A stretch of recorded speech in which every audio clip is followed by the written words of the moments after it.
Again, so if you're going to be bored by the end of this video, blame Steel Helmet Stan, because it's his idea.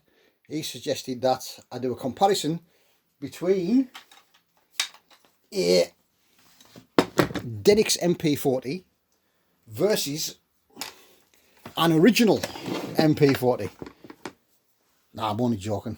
Thanks Stan for this idea. It's something I would never have thought of. I did do one years ago on the old channel that got deleted by YouTube. Not that I'm bitter or anything, but yeah. Anywho, he said knock on that. Original versus repro. Is there a market for them? Well, yes, there is. Doesn't matter what the repro is. A repro will always be a repro. It will never be, however much dealers try to convince you, a repro will never be the same quality or the same finish or the same feel as an original piece will be. A repro will, however, be a cheaper alternative. It will do exactly the same as a real thing will do, and in the case of Diacs, a repro may do even more than a Diac, depending on when the Diac was actually Diac'd, because in the UK, Diac specifications have kind of varied up and down over the years. Since the Diac laws came into being in 1989, they've been up and down with the laws, and it's been various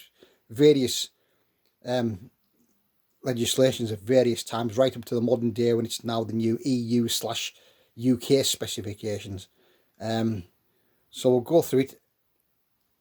This denix repro was purchased a long time ago when I didn't own a real mp40. It was purchased for about maybe 80 quid, and then years later I got a real one for it was £250 at the time. Now this one is a mid-1990s Diac, where in the UK we went through a crazy period when machine carbines such as the M1 carbine or things like that, anything that classed as a carbine, they had to be deactivated by having the cock and handle permanently welded. You couldn't cock the things, or you couldn't operate the trigger. The trigger was permanently welded as well. And then a few years later, the handle could be slid back under hand pressure, a bit like a modern EU spec Diac can be. But there was a time when these were cock and click, so they went from cock and click to being fully welded, to having the action slide back and forward under hand pressure but not activating anything, to nowadays being back to the same thing where you can slide it back through hand pressure. It was a weird time. Anywho, original cost me 250 quid. It's 1942 model. The denix was from back in the day. It cost about 80 quid when I didn't have a real mp40.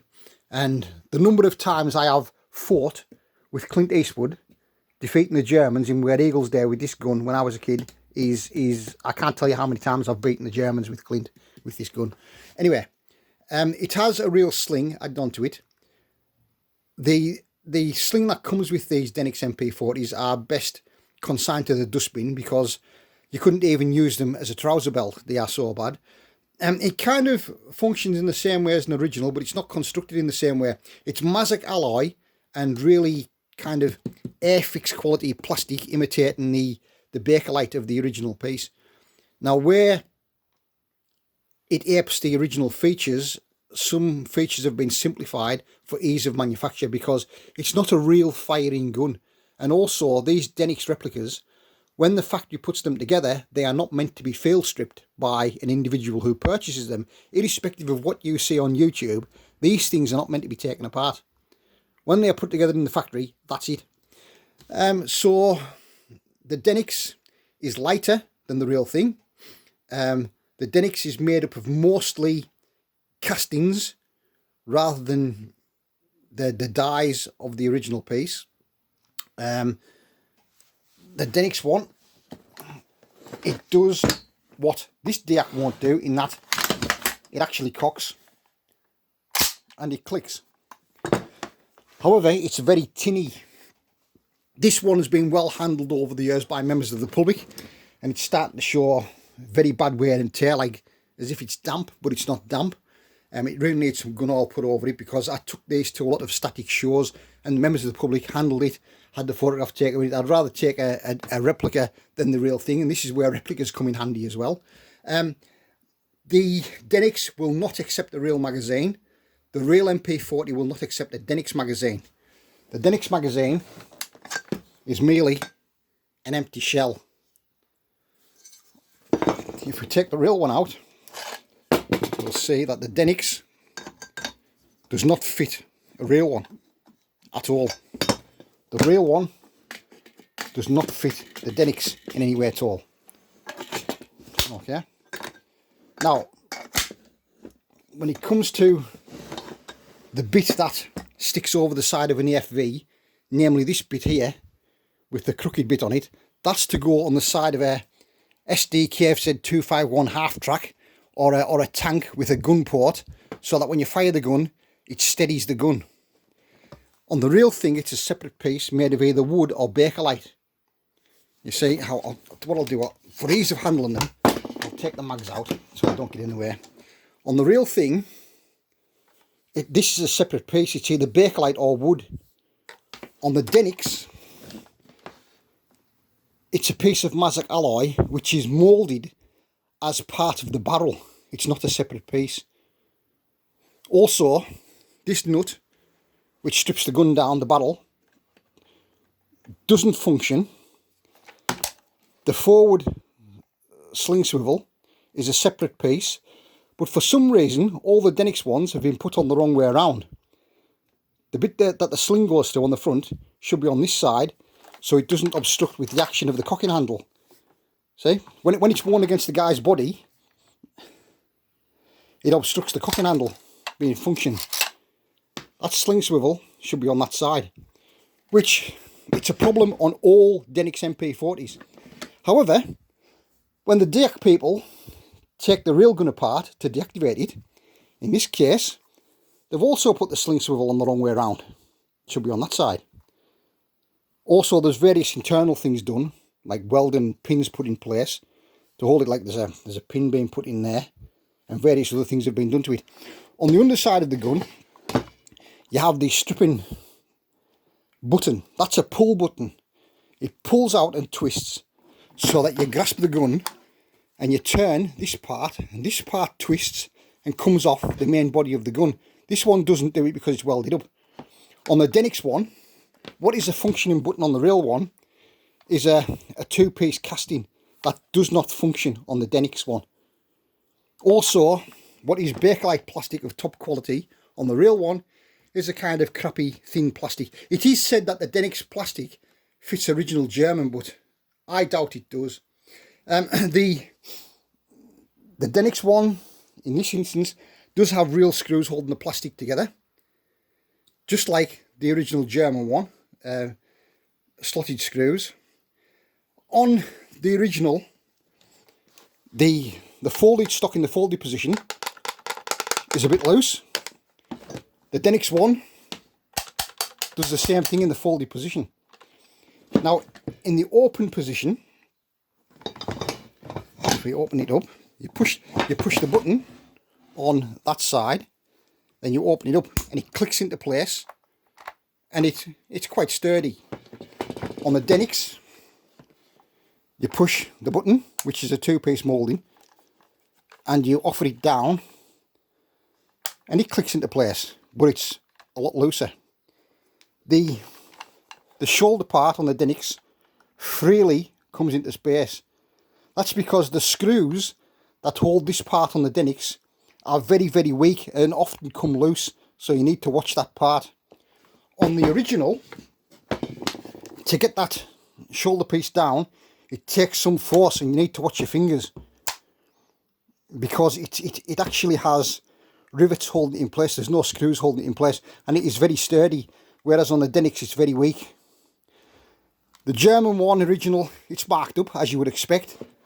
On the denix, the only thing you have is the S for the safe position, and somewhere on the metalwork of the stock, stamped in small letters, is the word Spain, and that's all the markings you'll find on one of these. But money for money, the denix replica is a good representation. It's one of denix's better weapons, as it were.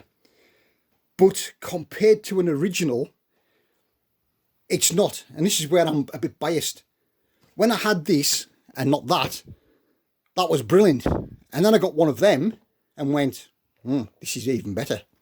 But yeah, so the replica will always be a pale imitation of the original.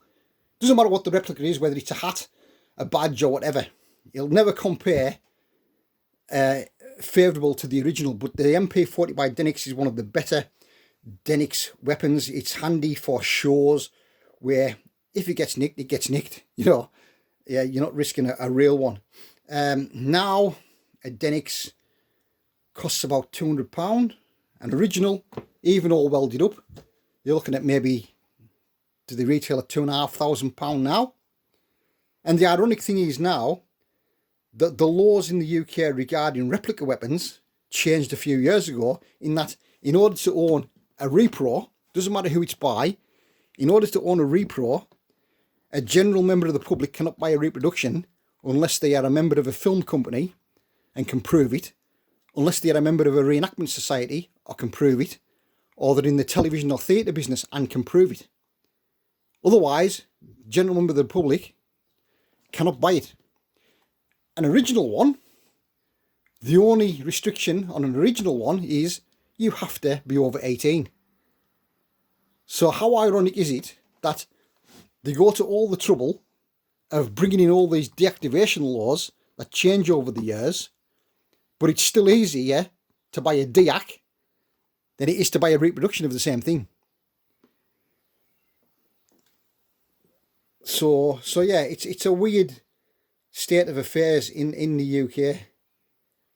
But no, some Denix can take real magazines for aesthetic purposes, and some Denix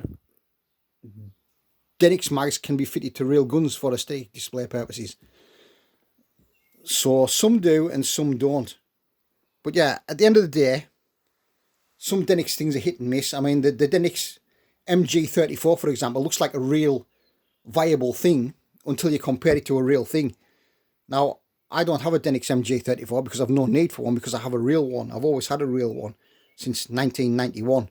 So I've no need for a Denix. And I've seen a Denix on display by Soldier of Fortune at the military fair a few years ago. And when you kind of compare it to the original that you've got, it doesn't even compare. There's a lot of things wrong with it. So Denix can be a bit hit and miss. Or another point is, on the real thing, the folding long range sight does work. It does fold up and down, obviously. On the Denix, the long range sight is moulded in the up position. It's not positionable. It doesn't move. So yeah. So that is the differences between the Denix mp40 and an original mp40. There's obviously a difference in weight as well, being Mazak alloy and steel. Other companies used to make deacs before Denix did. I mean, there was Marto of Spain, who predominantly made German repro daggers. There was the Phoenix Arms Company in America. There was MGC replicas of Japan that made really good replicas. But Denix seems to have overtaken them nowadays. So some of the bits and pieces are a bit hit and miss. But like I say, things like the STG-44, the Grand, the SMLE, the mp40 are very good repros if your funds cannot stretch to an original. But at the end of the day, you can't beat an original. But there is an obvious price issue nowadays with an original over the reproduction. But a deactivated one, you know, a replica will do exactly what a deactivated one will do in the UK. It still hangs on a dummy, you know, and that's what it spends most of its time doing. But there is a massive price difference between the two. And also you take into consideration the future value of the items as well. You try getting a real deactivated mp40 now for 250 quid. It's not going to happen. So yeah, so that is for you, Steel Helmet Stan. I hope you noticed the differences, and I really should go over that repro with a bit of oil just to get the crud off it. But yeah, that's had a lot of people handling over the years at static displays, and this is where repros come into their own at static displays, where, you know, you don't mind people handling them. Whereas an original, there's always the danger that you turn your back, somebody walks off with it, and you never see it again. Bye-bye gun. But yeah, so that's the differences. And like I say, it is a very comparable replica. and one of Denix's better ideas. Bye for now.